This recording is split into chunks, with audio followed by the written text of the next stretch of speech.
Good morning everyone. সকলোক স্বাগতম জনাইছোঁ আমাৰ অন্য এটি ক্লাছলৈ। বন্ধুসকল, আমি আসাম জিঅ'গ্ৰাফীৰ এটা ছিৰিজৰ আৰম্ভণি কৰিছিলোঁ। তাৰ আজি 6 নম্বৰ ক্লাছ হয়। ইয়াৰ আগৰ যদি তোমালোকে 5টা ক্লাছ নাই চোৱা, সকলোক ৰিকুৱেষ্ট কৰিছোঁ এবাৰ ক্লাছখিনি চোৱাৰ বাবে। ক্লাছৰ লিংক ডেছক্ৰিপশ্যনত দিয়া আছে। তেনেহ'লে বেছি দেৰি নকৰি আৰম্ভ কৰোঁ আজিৰ কুৱেশ্যনসমূহ। আজিৰ প্ৰথমটো কুৱেশ্যন, আই নৈ তলৰ কোনখন নৈৰ এখন উপনৈ হয়? অপশ্যন 4টাৰ ভিতৰত উত্তৰ হ'ব মানস নৈৰ এখন উপনৈ হয় আই নৈ। বাকী অপশ্যনখিনিও আমি চাই যাম, যাতে এটা কুৱেশ্যনৰ পৰা আমি 3-4টা কুৱেশ্যনৰ আনচাৰ কৰিব পাৰোঁ। যদি এক্সামত কুৱেশ্যন আহে ব্ৰহ্মপুত্ৰ নৈৰ আটাইতকৈ ডাঙৰ উপনৈখনৰ নাম কি? উত্তৰ হ'ব সোৱণশিৰি নৈ। সোৱণশিৰি নৈ ব্ৰহ্মপুত্ৰৰ আটাইতকৈ ডাঙৰ উপনৈ। যদি কুৱেশ্যন আহে ব্ৰহ্মপুত্ৰৰ উত্তৰ পাৰৰ বৃহত্তম নৈ উপনৈখনৰ নাম কি? উত্তৰ হ'ব সোৱণশিৰি। সোৱণশিৰি ব্ৰহ্মপুত্ৰৰ বৃহত্তম নৈ, লগতে উত্তৰ পাৰৰ। যদি কুৱেশ্যন আহে ব্ৰহ্মপুত্ৰৰ দক্ষিণ পাৰৰ বৃহত্তম উপনৈখনৰ নাম কি? উত্তৰ হ'ব কপিলী নৈ। তিনিটা পইণ্ট ইম্পৰ্টেণ্ট হয়, মনত ৰাখিবা। যদি এক্সামত কুৱেশ্যন আহে বৰাক নৈৰ আটাইতকৈ ডাঙৰ উপনৈখনৰ নাম কি? উত্তৰ হ'ব কাটাখাল নৈ। কাটাখাল নৈ বৰাক নৈৰ আটাইতকৈ বৃহত্তম উপনৈ। যদি কুৱেশ্যন আহে দিখৌ নৈৰ উপনৈখনৰ নাম কি? উত্তৰ হ'ব নামদাং নৈ। নামদাং নৈ হ'ল দিখৌ নৈৰ এখন উপনৈ, যিখন নৈৰ ওপৰত আহোম স্বৰ্গদেউ ৰুদ্ৰসিংহই শিলৰ সাঁকো সজাইছিল। কুৱেশ্যন নম্বৰ 2, শ্বিলং কোন ৰাজ্যৰ ৰাজধানী হয়? অপশ্যন 4টাৰ ভিতৰত উত্তৰ হ'ব মেঘালয়ৰ ৰাজধানী শ্বিলং হয়। এক্সামত কুৱেশ্যন আহে যদি নাগালেণ্ডৰ ৰাজধানী কি হয়? উত্তৰ হ'ব কোহিমা। কোহিমা হ'ল নাগালেণ্ডৰ ৰাজধানী।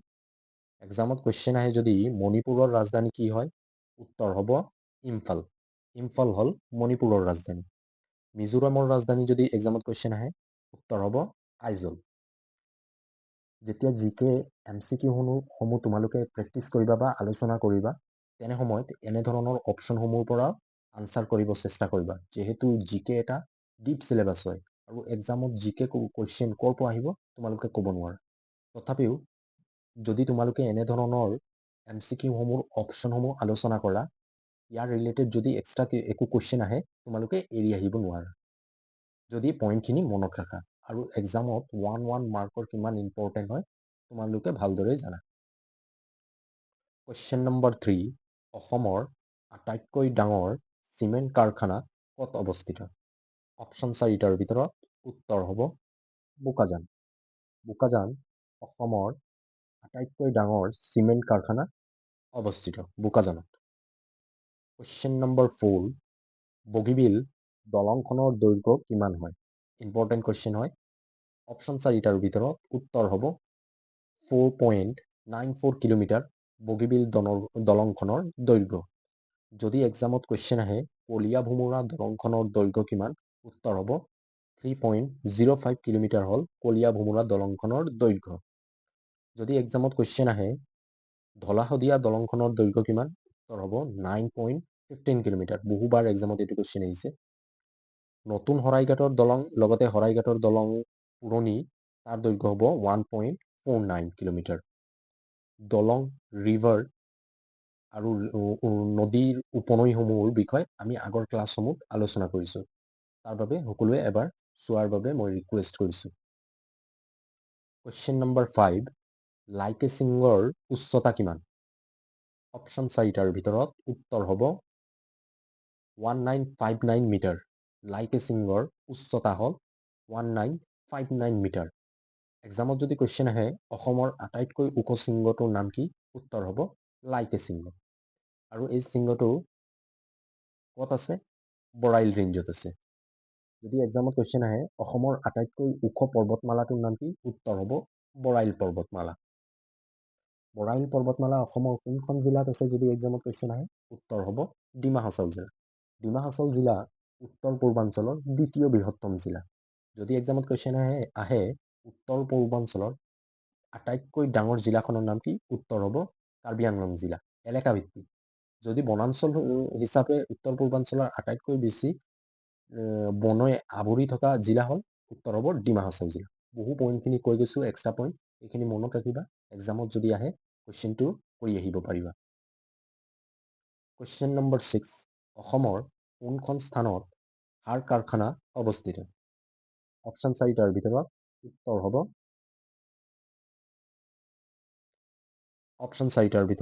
উত্তৰ হ'ব নামৰূপ। কুৱেশ্যন নম্বৰ 7, তলৰ কোনখন জিলা বৰাক উপত্যকাৰ এখন জিলা নহয়? অপশ্যন 4টাৰ ভিতৰত উত্তৰ হ'ব ডিমা হাছাও জিলা। ডিমা হাছাও জিলা বৰাক উপত্যকাৰ জিলা নহয়। এক্সামত বহুবাৰ কুৱেশ্যন আহিছে, বৰাক উপত্যকাত মুঠ কেইখন জিলা আছে? উত্তৰ হ'ব 3খন। বৰাক উপত্যকাত 3খন জিলা আছে। প্ৰথমখন শ্ৰীভূমি, যাৰ পুৰণি নাম আছিল কৰিমগঞ্জ। দ্বিতীয়খন হ'ব হাইলাকান্দি আৰু তৃতীয়খন হ'ব কাছাৰ জিলা। বৰাক উপত্যকাত 3খন জিলা আছে, শ্ৰীভূমি, হাইলাকান্দি আৰু কাছাৰ জিলা। কুৱেশ্যন নম্বৰ 8, কোন চনত ডিগবৈ তেল শোধনাগাৰটোৰ স্থাপন কৰা হৈছিল? ইম্পৰ্টেণ্ট কুৱেশ্যন হয়। উত্তৰ হ'ব 1901 চনত ডিগবৈ তেল শোধনাগাৰৰ স্থাপন কৰা হৈছিল। 1901 চনত আৰু কি হৈছিল? কটন কলেজৰ স্থাপন কৰা হৈছিল। এটা কুৱেশ্যনৰ পৰা আমি দুটা কুৱেশ্যনৰ আনচাৰ কৰিব পাৰিম। 1901 চনত দুটা হৈছিল। এটা হৈছিল ডিগবৈ অইল ৰিফাইনেৰী স্থাপন কৰা হৈছিল আৰু দ্বিতীয়টো হৈছিল কটন কলেজৰ স্থাপন। 1917 চনত কি হৈছিল? 1917 চনত অসম সাহিত্য সভাৰ গঠন কৰা হৈছিল। 1885 চনত কি হৈছিল? 1885 চনত ভাৰতৰ ৰাজনৈতিক দল ভাৰতীয় জাতীয় কংগ্ৰেছক গঠন কৰা হৈছিল। 1919 চনত কি হৈছিল? জালিৱালাবাগৰ হত্যাকাণ্ড। এক্সট্ৰা পইণ্ট এইখিনি ইয়াৰখিনি কৈ গৈছোঁ, হিষ্ট্ৰী ৰিলেটেড হয়, মনত ৰাখিব চেষ্টা কৰিবা। কুৱেশ্যন নম্বৰ 9, অসমৰ প্ৰথমটো চেনিকল ক'ত স্থাপন কৰা হৈছিল? অপশ্যন 4টাৰ ভিতৰত উত্তৰ হ'ব গোলাঘাট। যদি ক্লাছটো চাই ভাল পাইছা, ক্লাছটো লাইক কৰি দিবা আৰু নিজৰ বন্ধু বান্ধৱীসকলৰ মাজত শ্বেয়াৰ কৰি দিবা। কুৱেশ্যন নম্বৰ 10, কাৰ্বি আংলং জিলাৰ সদৰখনৰ নাম কি হয়? অপশ্যন 4টাৰ ভিতৰত উত্তৰ হ'ব ডিফু। হেডকোৱাৰ্টাৰ যাক কোৱা হয় ইংৰাজীত। কাৰ্বি আংলঙৰ হেডকোৱাৰ্টাৰ হ'ল ডিফু। এক্সামত আৰু এটা কুৱেশ্যন আহে, তামোলপুৰ কোনখন জিলাৰ হেডকোৱাৰ্টাৰ হয়? উত্তৰ হ'ব বাক্সা জিলাৰ। বাক্সা জিলাৰ হেডকোৱাৰ্টাৰ তামোলপুৰ। যদি এক্সামত কুৱেশ্যন আহে, গড়মূৰ কোনখন জিলাৰ হেডকোৱাৰ্টাৰ হয়? উত্তৰ হ'ব মাজুলী জিলা। ইম্পৰ্টেণ্ট হয়, মনত ৰাখিবা। কুৱেশ্যন নম্বৰ 11, তলৰ কোনখন যোৰহাটৰ একমাত্ৰ বিমানবন্দৰ হয়? অপশ্যন 4টাৰ ভিতৰত উত্তৰ হ'ব ৰৰৈয়া বিমানবন্দৰ যোৰহাটৰ একমাত্ৰ বিমানবন্দৰ হয়। আগৰ ক্লাছসমূহত আমি এইখিনি ডিছকাছ কৰি আহিছোঁ। যদি এক্সামত কুৱেশ্যন আহে, কুম্বিগ্ৰাম কোনখন জিলাৰ একমাত্ৰ বিমানবন্দৰ হয়? উত্তৰ হ'ব শিলচৰ জিলাৰ। ৰূপসী বিমানবন্দৰ ধুবুৰী জিলাৰ। আৰু লীলাবাৰী লখিমপুৰ জিলাৰ। আগৰ ক্লাছসমূহত এই বিমানবন্দৰসমূহৰ বিষয়ে আলোচনা কৰিছোঁ, এবাৰ চাই ল'বা। কুৱেশ্যন নম্বৰ 12, কোনখন জিলাৰ পৰা পৃথক হৈ দক্ষিণ চালমাৰা মানকাছাৰ নতুন জিলা হিচাপে গঠন হৈছিল? অপশ্যন 4টাৰ ভিতৰত উত্তৰ হ'ব ধুবুৰী জিলা। ধুবুৰী জিলাৰ পৰা পৃথক হৈ দক্ষিণ চালমাৰা মানকাছাৰ নতুন জিলা হিচাপে গঠন কৰা হৈছিল। যদি কোন চনত গঠন কৰা হৈছিল এক্সামত আহে, উত্তৰ হ'ব 2015ত গঠন কৰা হৈছিল। যদি এক্সামত কুৱেশ্যন আহে, যোৰহাটৰ পৰা পৃথক হৈ কোনখন নতুন জিলা হিচাপে গঠন হৈছিল? উত্তৰ হ'ব মাজুলী জিলা। মাজুলী জিলা যোৰহাটৰ পৰা পৃথক হৈ নতুন জিলা হিচাপে গঠন হৈছে। কুৱেশ্যন নম্বৰ 13, কোনখন তেল শোধনাগাৰক অসম একৰ্ডৰ তেল শোধনাগাৰ নামেৰে জনা যায়? অপশ্যন 4টাৰ ভিতৰত উত্তৰ হ'ব নুমলীগড় তেল শোধনাগাৰক অসম একৰ্ড তেল শোধনাগাৰ নামেৰে জনা যায়। এক্সামত কুৱেশ্যন আহে, কোন চনত নুমলীগড় তেল শোধনাগাৰ স্থাপন কৰা হৈছিল? উত্তৰ হ'ব 1993 চনত। অসমৰ তথা ভাৰত লগতে এছিয়াৰ আটাইতকৈ পুৰণি তেল শোধনাগাৰ হ'ব ডিগবৈ। যিটো কৈয়ে গৈছোঁ, নুমলীগড় তেল শোধনাগাৰ 1993 চনত স্থাপন কৰা হৈছিল। কুৱেশ্যন নম্বৰ 14, অসমৰ মানচেষ্টাৰ বুলি কোনখন চহৰক কোৱা হয়? অপশ্যন 4টাৰ ভিতৰত উত্তৰ হ'ব শুৱালকুছিক অসমৰ মানচেষ্টাৰ বুলি কোৱা হয়। যদি এক্সামত কুৱেশ্যন আহে বৰপেটাক কি বুলি কোৱা হয় বা বৰপেটা কিহৰ বাবে বিখ্যাত? বৰপেটা হাতীৰ দাঁতৰ বাবে বিখ্যাত। নলবাৰী জাপি শিল্পৰ বাবে বিখ্যাত। আৰু সাৰ্থেবাৰী কাঁহৰ বাচন বৰ্তনৰ বাবে বিখ্যাত হয়। ইম্পৰ্টেণ্ট হয়, এক্সামত আহিব পাৰে, মনত ৰাখিবা। কুৱেশ্যন নম্বৰ 15, কোন চনত পৰিকল্পনা আয়োগৰ গঠন কৰা হৈছিল? অপশ্যন 4টাৰ ভিতৰত উত্তৰ হ'ব 1950 চনত পৰিকল্পনা আয়োগৰ গঠন কৰা হৈছিল, যাক ইংৰাজীত প্লেনিং কমিশ্যন বুলি কোৱা হয়। আৰু প্ৰথম পঞ্চবাৰ্ষিক পৰিকল্পনা আৰম্ভণি হৈছিল 1951 চনত। মই যিখিনি পইণ্ট আনিছোঁ বা এক্সপ্লেইন কৰিছোঁ সেইখিনি ইম্পৰ্টেণ্ট হয়, এক্সট্ৰা একো পইণ্ট নাই আনা যিখিনি এক্সামত অহাৰ ইম্পৰ্টেণ্ট নাই। যিখিনি পইণ্ট আনিছোঁ সেই পইণ্টখিনি এক্সামত আহিব পাৰে, তাৰ বাবে সেই পইণ্টখিনি তোমালোকৰ বাবে খুবেই জৰুৰী হয়। যিসকলে নোট কৰিছা ভালে কৰিছা, আৰু যিসকলে নোট নাই কৰা স্ক্ৰীনশ্বট মাৰি থোৱা। আৰু স্ক্ৰীনশ্বটতকৈ মই প্ৰিফাৰ কৰোঁ নোট কৰি যোৱা, যিহেতু এক্সামৰ আগমুহূৰ্তত যেতিয়া তোমালোকে ৰিভিজন কৰিবা তাৰ বাবে নোটখিনি ইম্পৰ্টেণ্ট হয়। যদিও স্ক্ৰীনশ্বট মাৰি থৈছা পৰৱৰ্তী সময়ত নোট কৰি ল'বা। 1951 চনত প্ৰথম পঞ্চবাৰ্ষিক পৰিকল্পনাৰ আৰম্ভণি হৈছিল। বৰ্তমান পৰিকল্পনা আয়োগ বা প্লেনিং কমিশ্যন নাই, তাৰ ঠাইত নীতি আয়োগৰ গঠন কৰা হৈছে। নীতি আয়োগৰ গঠন 2015 চনত কৰা হৈছিল। নীতি আয়োগৰ অধ্যক্ষ কোন হয়? ভাৰতৰ প্ৰধানমন্ত্ৰী মাননীয় নৰেন্দ্ৰ মোদী নীতি আয়োগৰ অধ্যক্ষ হয়। কুৱেশ্যন নম্বৰ 16, পৰিভ্ৰমী চৰাইৰ বাবে অসমৰ কোনখন ঠাই বিখ্যাত? অপশ্যন 4টাৰ ভিতৰত উত্তৰ হ'ব জাতিংগা। জাতিংগা পৰিভ্ৰমী চৰাইৰ বাবে বিখ্যাত। ইয়াৰ উপৰিও জাতিংগা চৰাইৰ আত্মহত্যাৰ বাবেও বিখ্যাত হয়। ইয়াত আটাইতকৈ বেছি চৰাইসমূহে ছুইচাইড কৰে। চৰাইৰ বাবে বিখ্যাত আৰু চৰাই ছুইচাইডৰ বাবেও এইখন এলেকা বিখ্যাত। এক্সামত যদি কুৱেশ্যন আহে জাতিংগা ক'ত অৱস্থিত? উত্তৰ হ'ব ডিমা হাছাও জিলা। কুৱেশ্যন নম্বৰ 17, কোন চনত ডিব্ৰুগড় চিকিৎসা মহাবিদ্যালয়ৰ স্থাপন কৰা হৈছিল? ইম্পৰ্টেণ্ট কুৱেশ্যন হয়, উত্তৰ হ'ব 1947 চনত ডিব্ৰুগড় চিকিৎসা মহাবিদ্যালয়ৰ স্থাপন কৰা হৈছিল। পূৰ্বতে বেৰী হোৱাইট মেডিকেল স্কুল নামেৰে জনা গৈছিল। পূৰ্বৰ নামটো বহুবাৰ এক্সামত কুৱেশ্যন আহিছে, ডিব্ৰুগড় চিকিৎসা মহাবিদ্যালয়ৰ পূৰ্বৰ নাম কি আছিল? উত্তৰ হ'ব Barry white medical school. Question number 18, অসমৰ খাজুৰাহো বুলি কোৱা মন্দিৰখনৰ নাম কি হয়? অপশ্যন 4টাৰ ভিতৰত উত্তৰ হ'ব মদন কামদেৱ মন্দিৰ। মদন কামদেৱ মন্দিৰক অসমৰ খাজুৰাহো বুলি জনা যায়। এক্সামত যদি কুৱেশ্যন আহে মদন কামদেৱ দেৱালয় অসমৰ ক'ত অৱস্থিত? উত্তৰ হ'ব কামৰূপ জিলাৰ বাইহাটা চাৰিআলিত অৱস্থিত।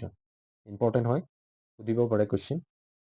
যিহেতু জিকেৰ পৰা কি কুৱেশ্যন আহিব পাৰে ক'ব নোৱাৰা, তাৰ বাবে যিখিনি পইণ্ট চাই গৈছা মনত ৰাখিব চেষ্টা কৰিবা। আৰু যিসকলে নোট কৰি গৈছে তেওঁলোকে বহু ভাল কাম কৰিছা, যিহেতু এক্সামৰ আগমুহূৰ্তত ৰিভিজন কৰিলে মনত থাকি যাব। কুৱেশ্যন নম্বৰ 19, ভাৰতৰ প্ৰথম অসমীয়া ৰাষ্ট্ৰপতি কোন আছিল? ইম্পৰ্টেণ্ট কুৱেশ্যন হয়, উত্তৰ হ'ব ফখৰুদ্দিন আলি আহমেদ আছিল ভাৰতৰ প্ৰথম অসমীয়া ৰাষ্ট্ৰপতি। আৰু তেওঁৰ ৰাষ্ট্ৰপতি হৈ থকাৰ সময়ত 1975 চনত জৰুৰীকালীন অৱস্থাৰ ঘোষণা কৰা হৈছিল। আৰু এই সময়ত তেওঁ আছিল ভাৰতৰ ৰাষ্ট্ৰপতি। যদি এক্সামত কুৱেশ্যন আহে 1975 চনৰ যি জৰুৰীকালীন অৱস্থাৰ ঘোষণা কৰা হৈছিল সেই সময়ত ভাৰতৰ প্ৰধানমন্ত্ৰী কোন আছিল? উত্তৰ হ'ব ইন্দিৰা গান্ধী। কুৱেশ্যন নম্বৰ 20, অসমৰ কোন স্থানত আটাইতকৈ বেছি বৰষুণ হয়? উত্তৰ হ'ব লখিমপুৰ। যদি এক্সামত উত্তৰ লখিমপুৰটো দিয়া থাকে তেনেহ'লে উত্তৰ লখিমপুৰ, যদি উত্তৰ লখিমপুৰ দিয়া নাথাকে কেৱল লখিমপুৰ থাকে তেনেহ'লে লখিমপুৰ। যদি এক্সামত কুৱেশ্যন আহে অসমৰ কোন স্থানত আটাইতকৈ কম বৰষুণ হয়? উত্তৰ হ'ব লামডিং। লামডিঙত আটাইতকৈ কম বৰষুণ হয়, মানে বৰষুণৰ পৰিমাণটো কম হয়। কুৱেশ্যন নম্বৰ 21, অসমৰ কোনখন জিলাত আটাইতকৈ বেছি চাহ বাগিচা আছে? অপশ্যন 4টাৰ ভিতৰত উত্তৰ হ'ব ডিব্ৰুগড় জিলা। ডিব্ৰুগড় জিলাত আটাইতকৈ বেছি চাহ বাগিচা দেখিবলৈ পোৱা যায়। বন্ধুসকল, যদি তোমালোকে মোৰ আছাম হিষ্ট্ৰীৰ লগতে ইণ্ডিয়ান পলিটি আৰু কনষ্টিটিউশ্যন ৰিলেটেড ক্লাছখিনি নাই চোৱা, সকলোক ৰিকুৱেষ্ট কৰিছোঁ এবাৰ ক্লাছখিনি চোৱাৰ বাবে, য'ত আমি এই দুটা টপিকৰ আৰম্ভণিৰ পৰা শেষলৈকে চিৰিয়েলকৈ MCQ আনিছোঁ আৰু লগতে কনচেপ্টসমূহ আলোচনা কৰি গৈছোঁ। যিখিনি কুৱেশ্যন আলোচনা কৰিছোঁ, এই কুৱেশ্যনসমূহ অসমৰ প্ৰতিটো প্ৰতিযোগিতামূলক পৰীক্ষাৰ বাবে ইম্পৰ্টেণ্ট হয়। ইয়াৰ উপৰিও এটা MCQ চিৰিজত আমি ইম্পৰ্টেণ্ট MCQসমূহ আলোচনা কৰিছোঁ। এই সকলো চিৰিজৰ লিংক ডেছক্ৰিপশ্যনত দিয়া আছে, য'ত গৈ তোমালোকে এইখিনি ক্লাছ এবাৰ চোৱাৰ বাবে মই অনুৰোধ কৰিছোঁ। কুৱেশ্যন নম্বৰ 22, তলৰ কোনখন জিলাই বাংলাদেশৰ সৈতে সীমা স্পৰ্শ নকৰে? অপশ্যন 4টাৰ ভিতৰত উত্তৰ হ'ব হাইলাকান্দি জিলা। বাকী তিনিখন জিলাই বাংলাদেশৰ সৈতে সীমা স্পৰ্শ কৰে। কেৱল হাইলাকান্দি জিলাই বাংলাদেশৰ সৈতে কোনো ধৰণৰ সীমা স্পৰ্শ নকৰে। কুৱেশ্যন নম্বৰ 23, তলৰ কোনটো ৰেখা অসমৰ মাজেদি পাৰ হৈ গৈছে? অপশ্যন 4টা যদি আমি চাওঁ, কৰ্কট ৰেখা, মকৰ ক্ৰান্তি ৰেখা, বিষুৱ ৰেখা, এটাও নহয়। উত্তৰ হ'ব এটাও নহয়, যিহেতু অসমৰ মাজেদি এই তিনিটা ৰেখাৰ মাজত কোনো এটা ৰেখা পাৰ হোৱা নাই। যদি আমি কৰ্কট ৰেখা, যাক ইংৰাজীত ট্ৰপিক অফ কেঞ্চাৰ বুলি কোৱা হয়, এইখন ভাৰতৰ 8খন ৰাজ্যৰ মাজেদি প্ৰবাহিত হৈছে আৰু উত্তৰ পূৰ্বাঞ্চলৰ 2খন ৰাজ্যৰ মাজেদি প্ৰবাহিত হৈছে। এখন হ'ব ত্ৰিপুৰা, আনখন হ'ব মিজোৰাম। ট্ৰপিক অফ কেঞ্চাৰ উত্তৰ পূৰ্বাঞ্চলৰ নৰ্থ ইষ্টৰ 2খন ৰাজ্যৰ মাজেদি পাৰ হৈ গৈছে। এখন হ'ব ত্ৰিপুৰা, আনখন হ'ব মিজোৰাম। ইম্পৰ্টেণ্ট হয়, বহুবাৰ এক্সামত কুৱেশ্যন আহিছে, আৰু ভাৰতৰ 8খন ৰাজ্যৰ মাজেদি এই ট্ৰপিক অফ কেঞ্চাৰ পাৰ হৈ গৈছে। বহুবাৰ এক্সামত এইটো কুৱেশ্যন আহিছে। কুৱেশ্যন নম্বৰ 24, জনসংখ্যাৰ ভিত্তিত অসমৰ দ্বিতীয় বৃহত্তম জনজাতিটো হ'ল? অপশ্যন 4টাৰ ভিতৰত উত্তৰ হ'ব মিচিং জনজাতি। অসমৰ দ্বিতীয় বৃহত্তম জনজাতি হ'ল মিচিং জনজাতি। যদি এক্সামত কুৱেশ্যন আহে অসমৰ প্ৰথম বৃহত্তম জনজাতিটো কি হ'ব? উত্তৰ হ'ব বড়ো জনজাতি। আজিৰ শেষৰটো কুৱেশ্যন, অসমৰ দ্বিতীয় জনবহুল চহৰখন হ'ল? অপশ্যন 4টাৰ ভিতৰত উত্তৰ হ'ব শিলচৰ হ'ব অসমৰ দ্বিতীয় জনবহুল চহৰ। যদি প্ৰথম জনবহুল চহৰ বুলি কয়, উত্তৰ হ'ব গুৱাহাটী। আৰু এক্সামত যদি আহে তৃতীয় বৃহত্তম জনবহুল চহৰ, উত্তৰ হ'ব ডিব্ৰুগড়। তো বন্ধুসকল, আজিৰ ক্লাছত এই 25টা MCQ আছিল। ইয়াৰ লগতে আমি এক্সট্ৰা বহু কুৱেশ্যনৰ আনচাৰ জানিব পাৰিলোঁ। যেতিয়া তোমালোকে GK ৰিলেটেড MCQ আলোচনা কৰিবা, এনে ধৰণৰ অপশ্যনসমূহৰ পৰাও আনচাৰটো ওলাব চেষ্টা কৰিবা। আজিৰ ক্লাছত যদি কিবা ডাউট থাকে মোক কমেণ্ট কৰি জনাবা, আৰু ক্লাছটো যদি চাই ভাল পোৱা নিজৰ বন্ধু বান্ধৱীসকলৰ মাজত শ্বেয়াৰ কৰি দিবা। যিসকলে আমাৰ চেনেলটো ছাবস্ক্ৰাইব নাই কৰা, সকলোক ৰিকুৱেষ্ট কৰিছোঁ চেনেলটো ছাবস্ক্ৰাইব কৰি থোৱাৰ বাবে। তেনেহ'লে আজিলৈ ইমানেই। পুনৰ লগ পাম আমি আমাৰ আন এটা ক্লাছলৈ। Thank U.